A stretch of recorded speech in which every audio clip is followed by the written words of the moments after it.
नमस्कार दोस्तों। हर साल लाखों श्रद्धालु केदारनाथ, बद्रीनाथ, गंगोत्री, यमुनोत्री टेम्पल के दर्शन के लिए निकलते हैं। लेकिन हर साल एक दुखद खबर सामने आती है। यात्रा के दौरान कई श्रद्धालुओं की मौत हो जाती है। आखिर ऐसा क्यों हो रहा है? क्या यह केवल मौसम की वजह से है? क्या पहाड़ों का कठिन रास्ता जिम्मेदार है, या फिर हमारी अपनी लापरवाही?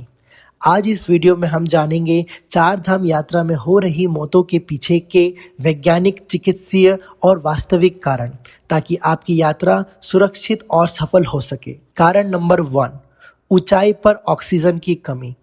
केदारनाथ टेम्पल लगभग 3583 मीटर की ऊंचाई पर स्थित है। जैसे जैसे हम ऊपर जाते हैं, हवा में ऑक्सीजन का स्तर कम हो जाता है। इससे शरीर को पर्याप्त ऑक्सीजन नहीं मिलती है और कई लोगों को सांस लेने में तकलीफ, चक्कर, कमजोरी, सीने में दर्द और बेहोशी तक हो सकती है। विशेष रूप से हृदय रोगियों को, अस्थमा के मरीजों को, बुजुर्ग और हाई ब्लड प्रेशर वाले लोगों के लिए यह बेहद जोखिम भरा हो सकता है। कारण नंबर 2, हार्ट अटैक और कार्डियक अरेस्ट। यात्रा के दौरान लगातार चढ़ाई, ठंड, ऑक्सीजन की कमी और थकान मिलकर हृदय पर अतिरिक्त दबाव डाल सकते हैं।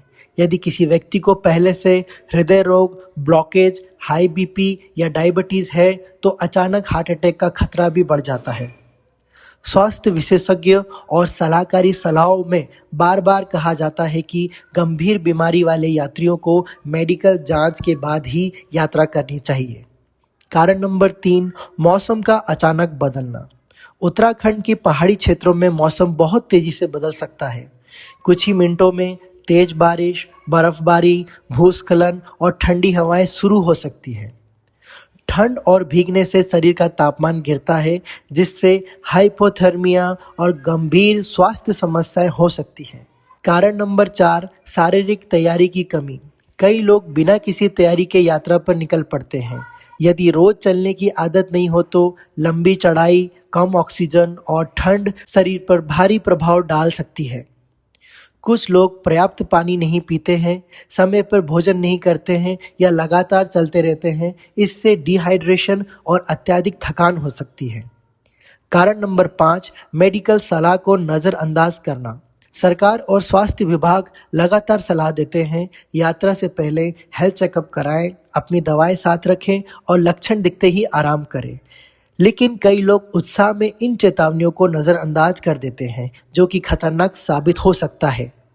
सुरक्षित यात्रा के लिए ज़रूरी सुझाव। यात्रा से पहले पूरा मेडिकल चेकअप कराएं।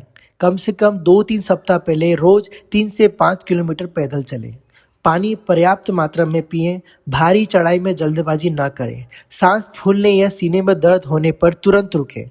डॉक्टर की सलाह के बिना जोखिम ना लें।